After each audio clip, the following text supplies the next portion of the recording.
Quiet, please. Quiet, please.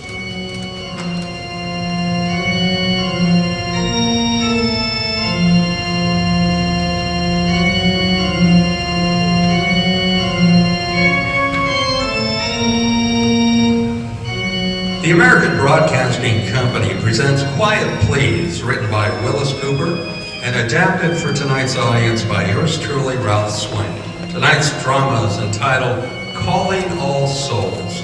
This episode first aired on Halloween night, October 31st, 1948.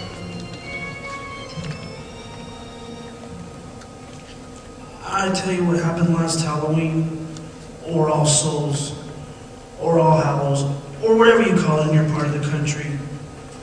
I bet you can't guess where I was. Well, I was a couple places. But where I started, I was sitting in a tight little room in a great big house. You ever been to the Southwest? Well, you know when you cross the Gila River from the north on Route 79, south of US 60 at Florence Junction. You know where 79 meets 287, Florence, Arizona. Ever notice that great big place right alongside the highway on the east side? The one with the big high fence and the towers and the big gates? That's right, the Arizona State Prison. That's where I was last Halloween. In a little cell, all very comfortable, all by myself, waiting, and not much more time to wait. Sure. The death cell. I was sitting there playing solitaire on the edge of my bed, trying not to think what was coming up and thinking nothing else of that. I was pretending I was paying the house $52 for the deck, and the house would pay off $5 for every card I got on the top row. I was $32 to the good this particular hand. I didn't hear anybody come up. I didn't hear anybody except the guard walking around until this voice spoke to me. Red 9 on the 10 clubs, Lewis. Yeah, that's right. Oh, Delbert! Hi, Delbert. Are you coming in? Yeah? Oh, how are you? All right. Will you sit down? Yeah? No soap, huh? Yeah? Turn this down. That's right. Well, what do you say? Oh, a lot of things. Well, what? Well, what's the difference? He said no. It's tough, Delbert, when I didn't do it. It's tough on me too, Lewis. Yes, but they're not going to hang you. I begged him to give you a 2-week stay at least, but he said his conscience wouldn't let him. Conscience, huh? He said if I could turn something up in the next 2 or 3 weeks, he would be tempted to give you the benefit of the doubt. And you've had 3 stays now, and... Couldn't you turn anything up? Lewis! Yeah, I know. I've done everything I could. Yeah, I know. But I didn't do it, Delbert. I know you didn't, but proving it. You want to play cards? No, I don't want to play either. Well, I've done my very best, Lewis, my very level best. I know. It's pretty tough on me, though, ain't it? Certainly is. So, no hope at all? No hope at all. No witnesses, plenty of motive, and your fingerprints over everything. I remember. Only I didn't do it! Who did? You got any idea, Lewis? No idea at all. I thought maybe. I just opened the door after I knocked a dozen times. I opened it and they were there on the floor. I told you. I know. I was shocked, you know. I couldn't help it. I tried. That's how I got fingerprints all over. You told me. I admit I didn't like Harris. I didn't go for Etta much either. But I didn't kill him, Delbert. You told me. I just went out there to ask how much of the $2,000 he owed me for the cows. That's all. You shouldn't have made all those statements about how you were going to get the money, or else, Lewis. I know it. I shouldn't have gone through his desk looking for the money either. I don't know why in the dickens you did that. Well, I don't know either, but I said I was shocked. This was a good way to get the money if I could find it. Nobody would know. I figured. I knew if I didn't get it then, I would never get it. They were just lying there on the floor. Lewis, listen. It was pretty hard convincing the jury you didn't do it, with them lying on the floor and you going through the desk and blood spots on your suit and everything. I know it, Dilbert. I was crazy to do it, but I didn't murder him. I know that. I told you. Dilbert, are they sure enough going to hang me? Unless what? Unless they discover new evidence. Where are they going to discover that? They'll have to do it awful fast. Where are they going to discover it? You tell me. There isn't any more evidence. Whoever really did it covered his tracks too good. I'll say he did. Well, you smudged it up fooling around. My gosh, Delbert, I was just trying to see if I could help. You were seeing if you could find the money. I know it. I was foolish. Honestly, Lewis, now you wouldn't expect anyone in his right mind to believe your story, would you? Well, it's true. I tell you. I know it's true, but I couldn't make the jury believe it, the governor. Well, how do you know it's true? What? How do you know it's true? Why, I just know it, Lewis. I've seen murders before, you know. You don't think I'm a murderer? Of course not. Delbert, don't you think there's some chance of uncovering new evidence, really? I think the only people who saw the murder, the only people who know who did it, are Harris and Etta themselves. But they're dead. That's right, they're dead, Lewis. Look, what I stopped in for, you want to ask Father McIntyre to come around and see you now?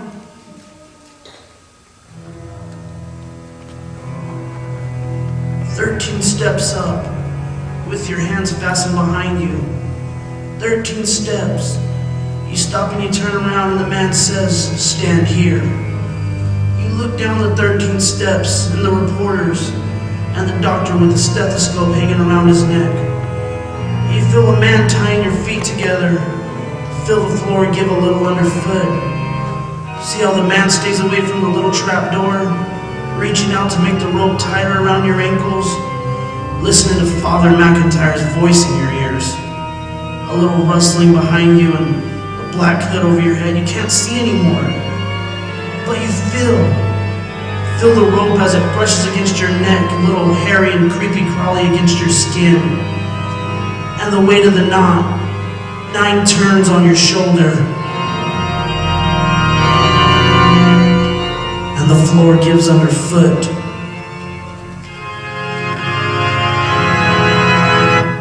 No! I told you! I thought I didn't do it! I didn't do it! All I can think of is what my lawyer said. What Delbert said before he got up and opened the door and went out. The only people who saw the murder, the only people who know who did it are Harris and Etta themselves. And Harris and Etta knew I didn't do it. Maybe they didn't know who it was that did it, but they knew I didn't do it. Oh, maybe they didn't.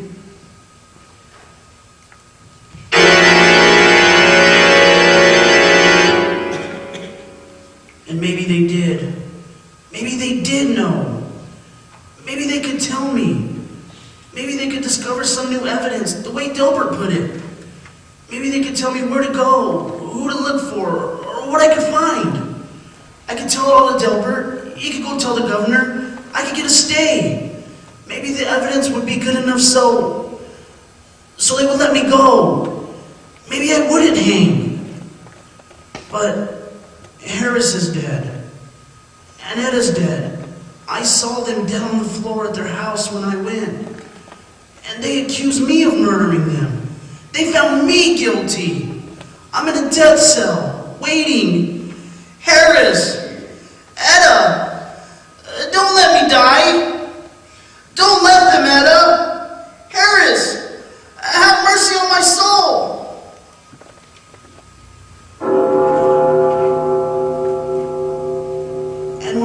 bell tolling in the distance, I remembered what night this was. This was All Souls' night. This was the night when the souls of the weary dead walked the earth again.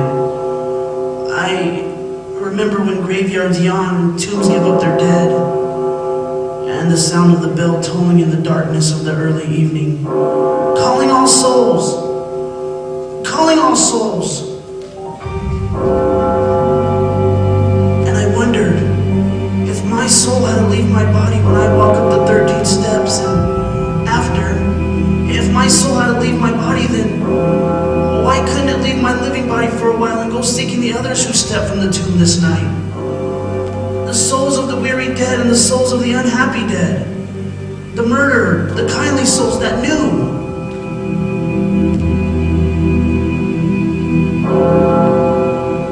Then I sat down again quietly. The fit of deadly terror was gone for a moment. I was exhausted and weak. I closed my eyes and the sound of the distant bell faded out as I thought, why can't it be possible as I thought? All these things are not mere superstition.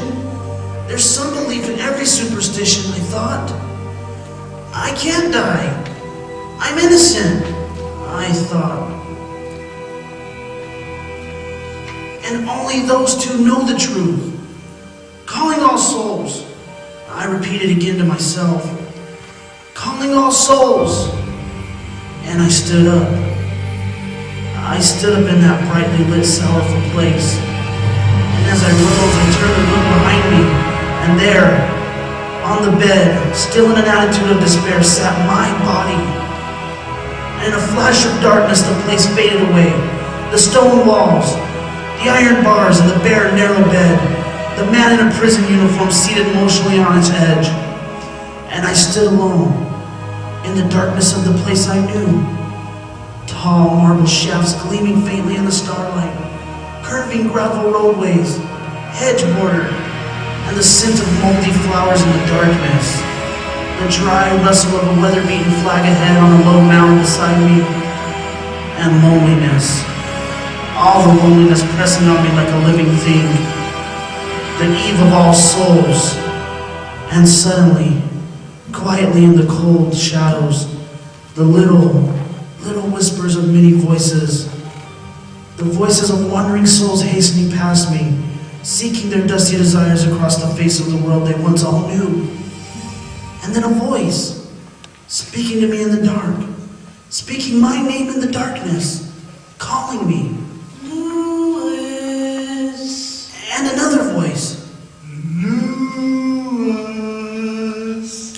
And I knew for once these were the voices of the two they said I had murdered. Why, of course you didn't, Lewis. Of course you didn't. And a little child, a little boy ran up in the darkness and took my hand, and he laughed to hear my name. You remember little Tommy, our little boy that died when he was sick? And I remembered. And in the darkness I saw many another I had all but forgotten. Charlie Colton that was killed in the Romaine and the Argonne 30 years ago. Albert Newhouse, my Boy Scout comrade that drowned so many years ago. Grace Williams, who died at her husband's hand. Crowds and crowds of the ones who had gone before, spending their brief holiday on their well-loved earth. And I, the only living soul among them, spending my brief moment with them to seek my life from them, one All Souls Eve year ago. And I said, "Help me!" And Etta answered me. What is there we can do now, Lewis? You know I didn't kill you, Etta!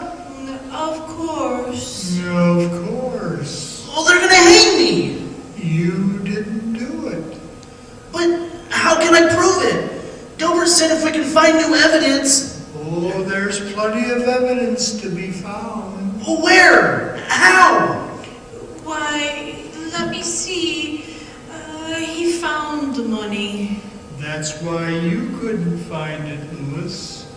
But if he found the money, it must be gone by now. No, he has some of it left.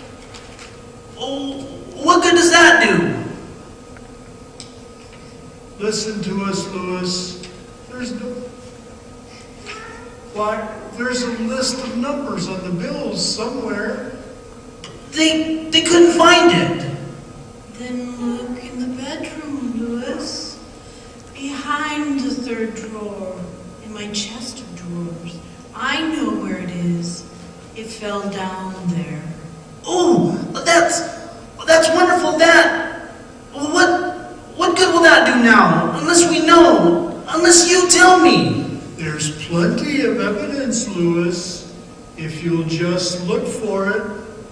He ripped his coat on the catch of the living room door. There's threads there that can be identified. You know who did it? You know who did it? Yes, we know. Yes, we know. Oh, tell me. Tell me and I'll see. Dilbert will see that he confesses. Look, I tell you, they're going to hang me for it. Do you hear? Tell me. You still hate me. You haven't learned mercy since you're going to let me die because you hated me when you were alive. Louis. You're going to carry it beyond the grave. You're going to keep it to yourself and you're going to let me hang. You hated us, Louis. Yes, I hated you. I hate you now. Ghost or no ghost. Soul or no soul. No, Harris. Have pity on me. It's all over now. There's no use hating me. Don't you hate the man that killed you? Well, don't you? No, Louis, no. We don't hate him. But you hate me. You're going to let me die. You know I'm innocent. You're going to let me die because we didn't like each other on Earth. Louis, listen to us. There's no such thing as hate anymore with us. Then why don't you give me a chance to live? Go back, Louis. Go back to your body. Go back. Go back to die? Dying isn't so bad, Louis. You don't see any unhappiness amongst these souls, do you? But I don't want to die. You would rather have saved your life for a while at the expense of someone else's life? But I'm not guilty. He is.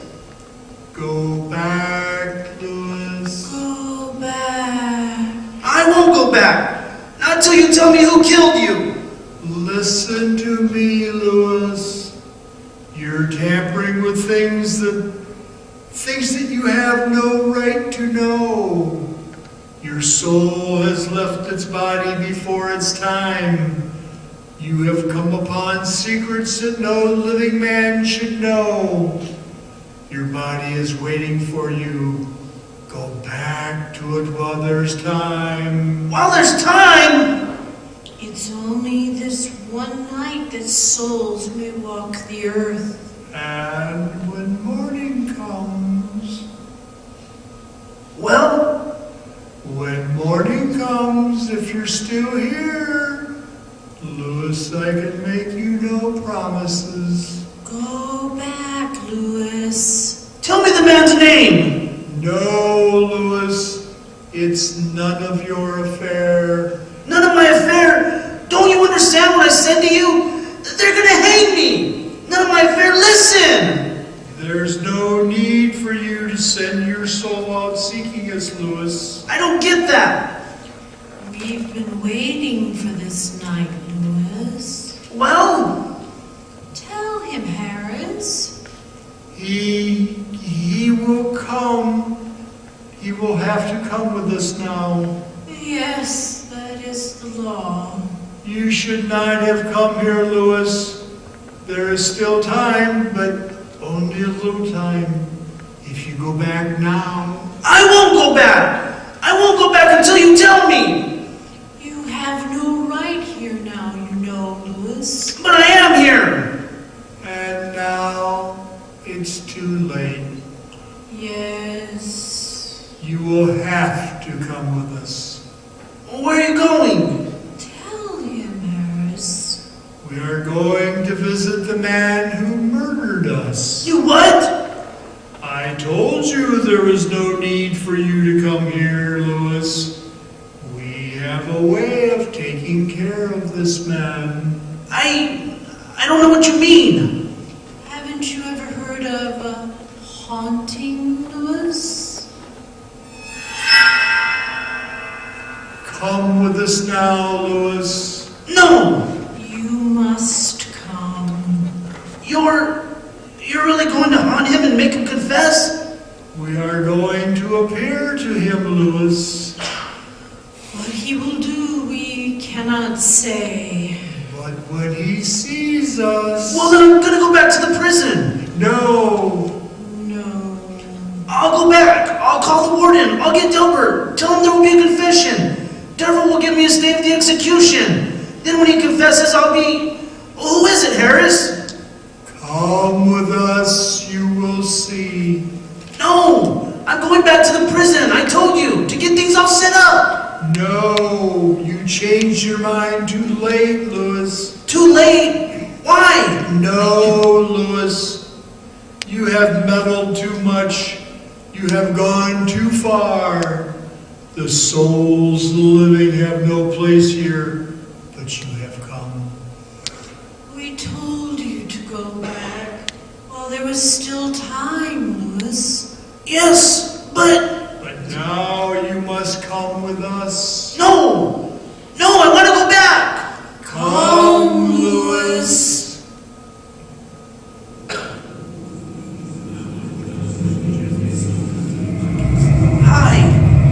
High up above the sleeping face of the starlit world with the tiny lights of the living far below us. The broad, peaceful farmlands, the sleeping cities, the broad breast of the river below us, the universe throbbing with strange, compelling song. And above us, around us the sense of a million souls, a myriad of countless multitude returning joyously to their single night on the earth they loved. And I looked up in the clearness of the haunted night, and above me, the endless pathway of the Milky Way glowed with a strange splendor, and it had plucked my sleeve. The pathway of the souls, Louis. The way we all return. And I saw the features of the ones I had loved, the strangers, the men, women and their little children, the boys in ragged uniforms, the bearded ancient and smiling babes in their mother's arms. And on their faces in the sparkling night, an expression of awful eagerness of long-awaited realization that this night they would once again rest upon the mortal earth.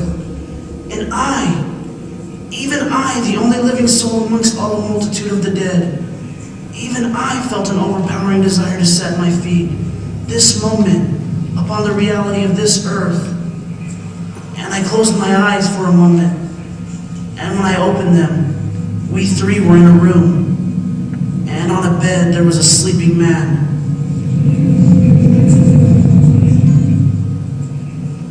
Where are we? Is this the man? This is the man. This is the man. Who is he? Go and look. No, Go and look. I don't want to. Go and look, Louis. You must go and look, Louis. He lay there, sleeping innocently as any child. The covers were drawn up above his face as if he were shutting out some childish boogeyman in the dark. But I knew him for a guilty man, the man who held my own life in jeopardy. Look at him, Louis. Look at him, Louis. And I lifted up the comforter that hid his face and bent down to look at him. Delbert! Delbert, my friend! The man who defended me in the courtroom and lost? The man who had gone to the governor, or had he gone, to plead for my life? Delbert! The man who told me, of course I know you didn't do it. Of course he knew! Mortal men knew the murderer. For the defender of the accused man, he was the murderer himself. Wake him, Louis. No! Wake him. Delbert! Delbert! Delbert, you wake up! Louis! Louis,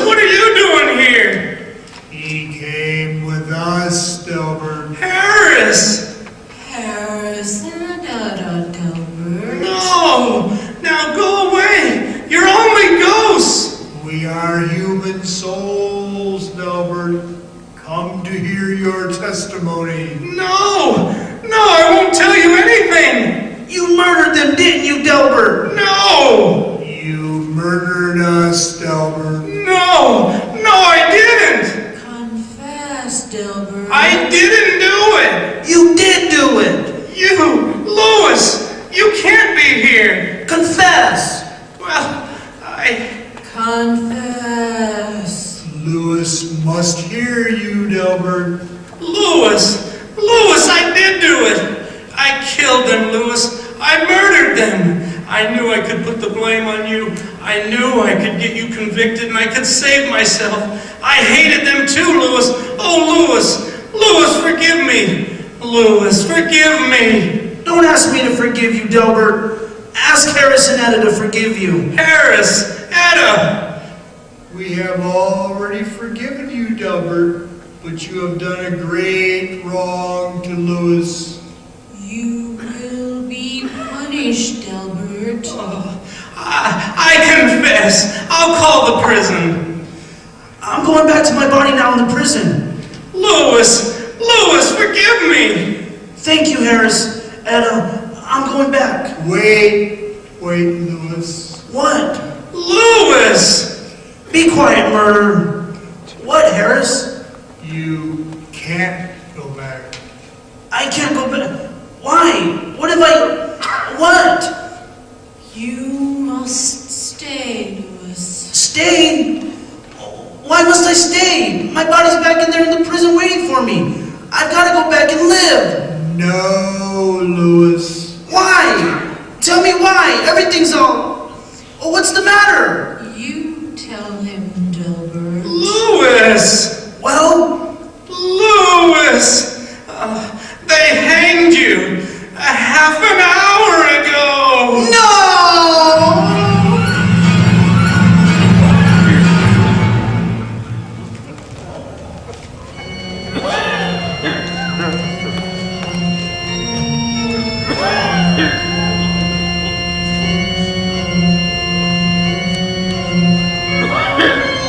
The title of tonight's Quiet Please story was Calling All Souls, written by Willis Cooper. The Quiet Please theme is from César Frank's second movement of his D minor symphony. The role of Louis was played by Jedediah Jones. Delbert was played by Renee Sandoval. The role of Harris was played by Tom Parrish, and Suzanne Parrish was Etta. Until next time, I'm quietly yours, Ralph Swain.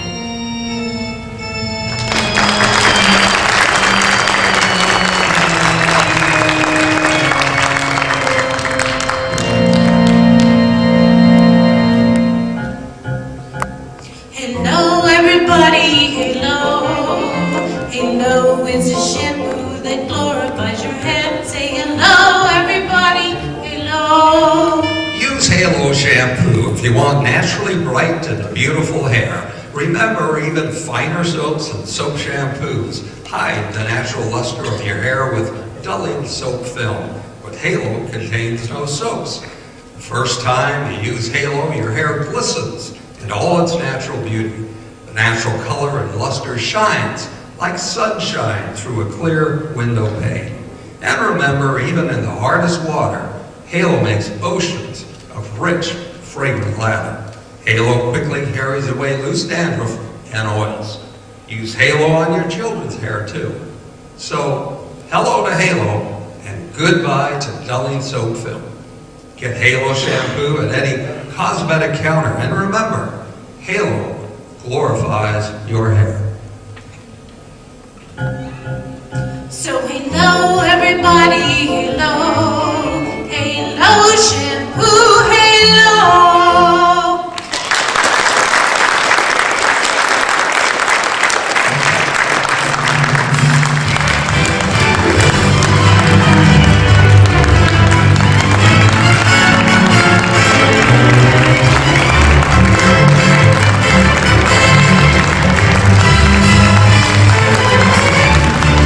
Ladies and gentlemen, the Great Southwest Radio Theater Project Players, Jedediah Jones,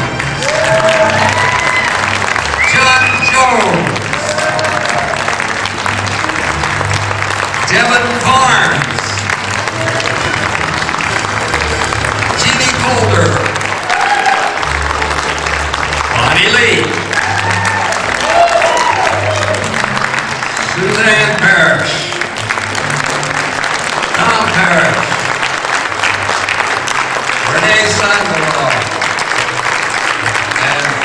Zolo. Our sound technician, Sam Honey. Our lighting technician is Coolidge High School student James Ellie. Our videographer from Coolidge High, Daniel Garcia. And our photographers, Carol Malpass and Jennifer Elliott. And if Cora Lee is here, please stand up. I want to thank Cora Lee, right up in the back. She's the director of the Coolidge Performing Arts Center and has done a great job over the last couple of years. If you want to see more of these performing arts events, please complete one of those forms outside. Leave your information, your email or address, and we will make sure we get you on the mailing list.